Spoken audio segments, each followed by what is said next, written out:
Authorities say the driver was a 24-year-old man from Afghanistan who was seeking asylum in Germany. He's in custody and will appear before a judge tomorrow. The crash happened less than 1 mile from the site of tomorrow's Munich Security Conference, where Vice President J.D. Vance and leaders from all around the world will be in attendance. Joining us now, NBC News senior national security correspondent Courtney Kuby, who's in Munich now. Courtney, what more are we learning here about the suspect in this attack and what the motive may have been?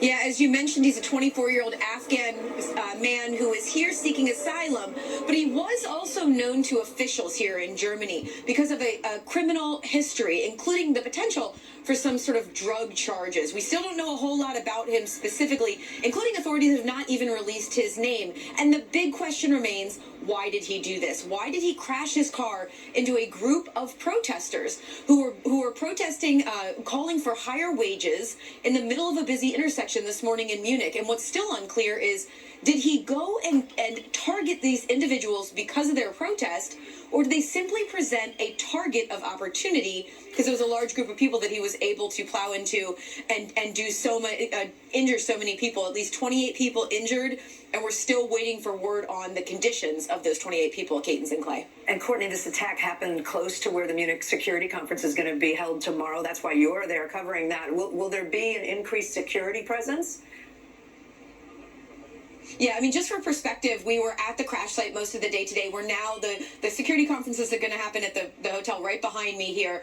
We walked it. It's not far away. The security here is always really high. It's one of the highest security conferences that I attend every year. I've been coming here for several years now.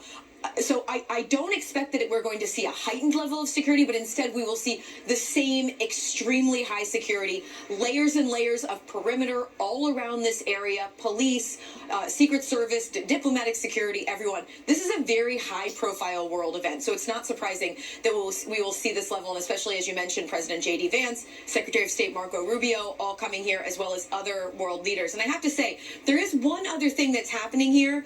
German elections just about 10 days away. The big question is, how will this attack today potentially galvanize some people who are already against immigration here in this country? Cadence and Clay.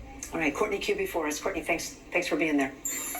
Millions in California are under flood warnings right now as a rainstorm bears down on much of the state. The severe weather has officials concerned about dangerous mudslides, especially in the areas that were torched by those deadly wildfires in Southern California last month. We've got some video from overnight where flooding already was impacting the